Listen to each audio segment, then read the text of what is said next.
Bonjour tout le monde. Mon nom c'est Abel Maïna.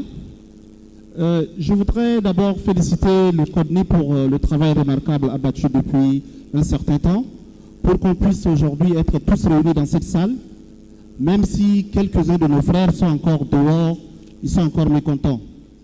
Je voudrais dire que le dialogue qui nous réunit aujourd'hui est un événement important et historique pour notre pays. Il ne faut pas que nous regardions le temps. Il ne faut pas se dire qu'on a un temps court et qu'il faut rapidement faire des choses, avancer, pour qu'on puisse se retrouver encore quelques années après pour rediscuter encore de l'avenir de notre pays. Il faut prendre le temps qu'il faut. Même si cela doit nous prendre 3 ans, 4 ans, 5 ans, prenons ce temps pour discuter des véritables problèmes de notre pays. Il ne faut pas amener les choses très rapidement. Je vais lire ici quelques propositions que j'ai pu souligner. En ce qui concerne la souveraineté, il faut inscrire chaque point par chapitre. Le premier point, c'est le chapitre sur le mandat du dialogue national.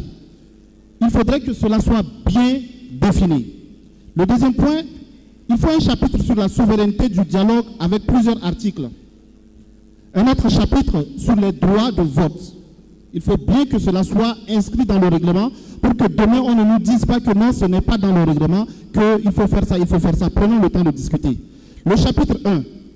Quelques propositions que je vais vous faire, c'est long, mais après je vous enverrai ça.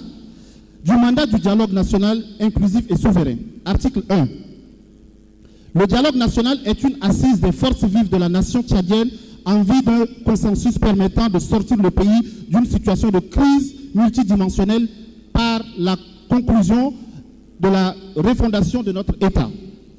L'objectif principal du dialogue national inclusif est d'adopter et de façon consensuelle une vision nationale sur la refondation de l'État, des institutions démocratiques fortes, d'un processus de réconciliation nationale, de renforcement de la sécurité et de la justice et du vivre ensemble, ainsi que d'une gestion crédible de la transition politique pour aboutir à des élections transparentes, sincères, inclusives, équitables et la mise en place d'un État fort.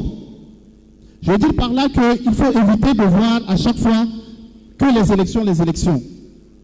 Le dialogue national aboutira entre autres à l'adoption d'une charte de transition et d'autres textes régissant la transition devant garantir entre autres l'inéligibilité des dirigeants de la transition aux prochaines élections et leur rénovation, inamovibilité durant la transition. Une nouvelle transition à soumettre à l'adoption du peuple par référendum. La définition de l'architecture des institutions démocratiques fortes, la loi électorale et le découpage électoral. Les dispositions électorales structurent organisation des élections. La définition des finalités et du cadre organisationnel du processus de vérité, justice, réparation et réconciliation entre tous les fils du Tchad. La définition et l'adoption des organes de transition, notamment exécutifs de la transition, parlement de transition et de leurs membres. La désignation des membres des organes de transition et la consécration de leur inamovibilité durant la période de transition. 10. La définition de la feuille de route de la transition, la mise en place de mesures transitionnelles pour le contrôle et la gestion des forces de défense. S'il vous plaît.